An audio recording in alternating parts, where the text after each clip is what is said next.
historia, de la evolución histórica de los derechos humanos, vamos a comprender cómo a lo largo de la historia los diferentes grupos humanos, a través de las diferentes formas de pensar y de sentir, han llevado a plasmar en documentos del derecho positivo, digamos, todos esos anhelos de libertad, de igualdad y de dignidad humana.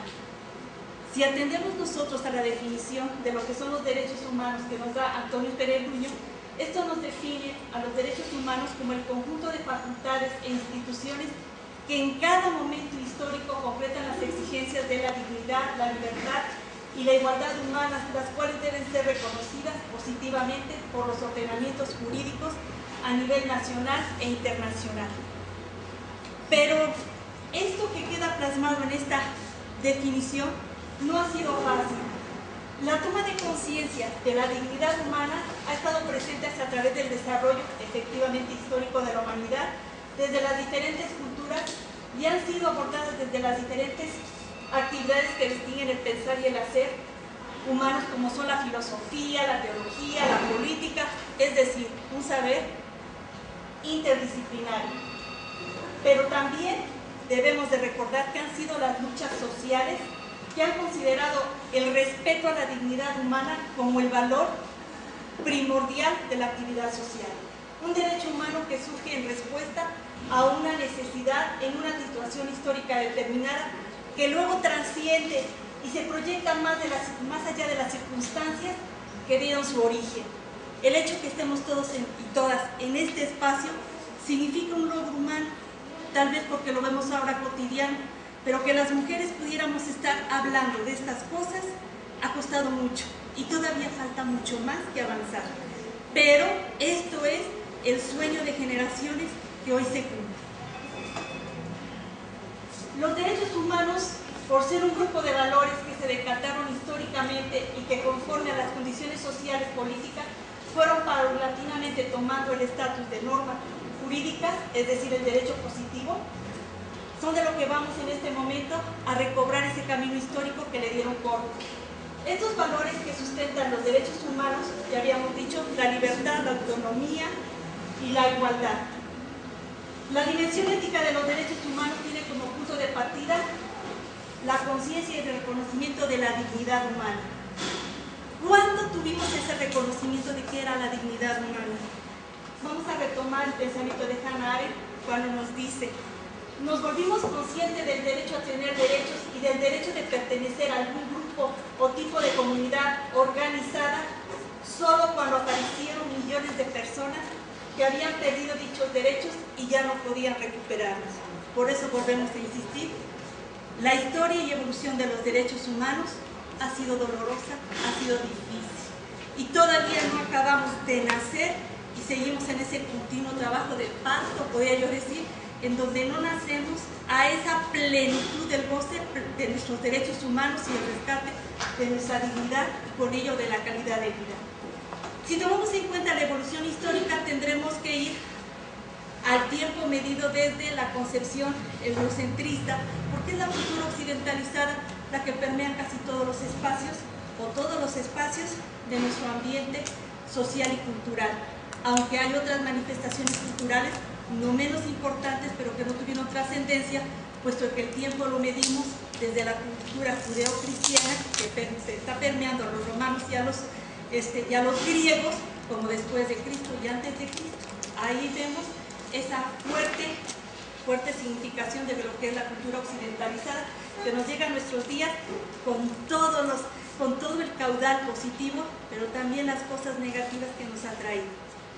Empezaríamos con la Edad Antigua, que vamos a hablar de ellos del siglo XVIII antes de Cristo al siglo V después de Cristo, que es cuando se marca este proyecto. Y estamos viendo en este momento el mundo al que nos estamos refiriendo, un mundo en donde vamos a encontrar en esta región de la Mesopotamia la cuna de la civilización occidentalizada, precisamente aquí en donde vamos a encontrar una de las grandes polos de civilización con el pueblo babilonio, y vamos a encontrar uno de los códigos más importantes y más antiguos, en donde en el tiempo de Hammurabi, el código que aparece, podemos encontrar ya leyes que regulan la propiedad, las ventas, los cambios y la expropiación, que ocupan la mayor parte del código, así como varios artículos referentes a infracciones de contrato y a los esclavos. Más de 70 artículos referentes a la familia. Se fija también la responsabilidad entre el amo y el obrero, así como los castigos para algunas profesiones, recordando que las sociedades de la Edad Antigua eran sociedades esclavistas, que su sistema de producción estaba basado precisamente en ello. Aquí aparece la famosa ley del talión, donde el principio de reciprocidad exacta se utiliza con gran claridad, refiriéndose a un principio jurídico de justicia retributiva, en el que la norma imponía un castigo que se identificaba con el crimen cometido. De esta manera no solo se habla de una pena equivalente, sino una pena idéntica, aunque con sus matices. Históricamente, es tan importante esto, constituye el primer intento por establecer una proporcionalidad entre el daño recibido en un crimen y el daño producido por el castigo, siendo así el primer límite a la venganza libre. Podríamos tener algunos ejemplos, solo leeré uno. La ley 229 establecía: si un arquitecto hizo una casa para otro y no la hizo sólida, y si la casa se derrumbó y ha hecho morir al propietario de la casa, el arquitecto será muerto. Dicho concepto se acentuaba cuando se señala que si ella hizo morir al hijo del propietario de la casa, se matará al hijo del arquitecto. Verdaderamente, si nosotros lo pensamos en este momento histórico en el que vivimos, en donde un puente puede caerse y no hay responsabilidad, sobre todo cuando es una estructura mandatada por los gobiernos de las entidades, no hay responsables. Digo, son penas terribles, crueles, pero tampoco en nuestros tiempos no hay ninguna responsabilidad. Bien. Hacia el año 1200 a.C. tenemos otro tipo de código, bueno, de tipo religioso, en una cultura, una de las primeras grandes culturas monoteístas, en donde tenemos el Antiguo Testamento, ley Moisés, con los 10 mandamientos. En este Antiguo Testamento, más concretamente la ley de Moisés, la ley del talión vuelve a aparecer, es una gran influencia, y aparece en el Éxodo, en el Levítico y en el Deuteronomio, en los capítulos y versículos que se presentan.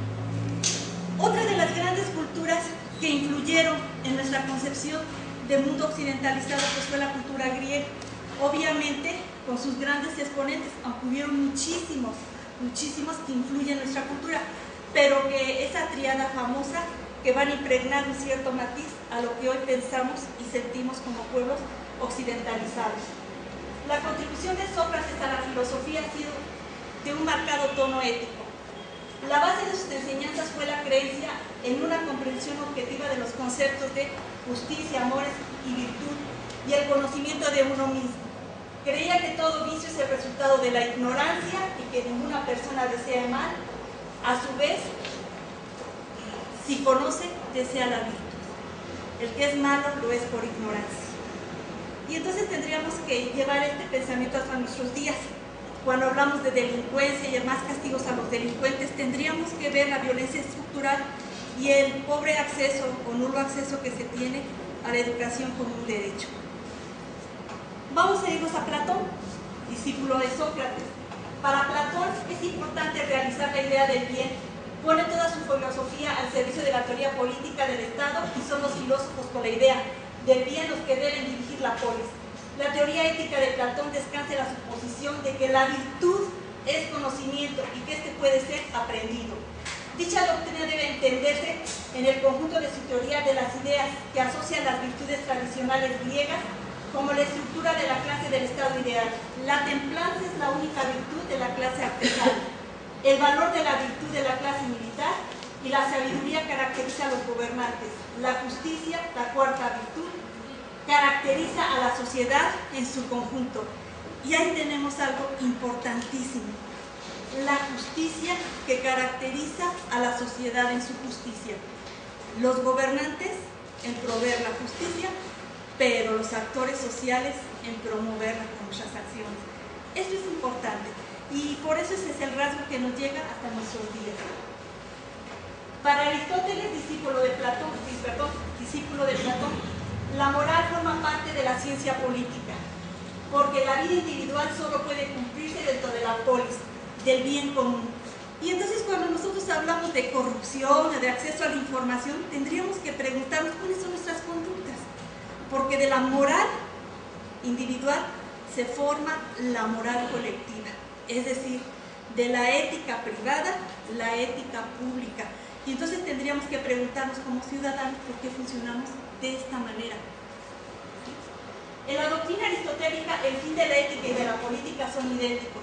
La felicidad, la estructura proyectiva del hombre tiende hacia la felicidad, el bien que sacia, que como bien autosuficiente no es un bien entre otros, ni componente de algún estado de cosas. La felicidad es la suprema justificación de la vida del hombre. Todos tenemos proyectos de felicidad, todos, pero no mi proyecto de felicidad puede ser para todos. Y entonces tendríamos que ver algunas de las posturas éticas en cuanto a los derechos humanos, de que esos proyectos de felicidad, si pueden universalizarse, podrían pasar a formar lo que sería una ética de mínimos, que sería lo que es justo. Si un bien puede universalizarse, pasaría a la categoría de bien público.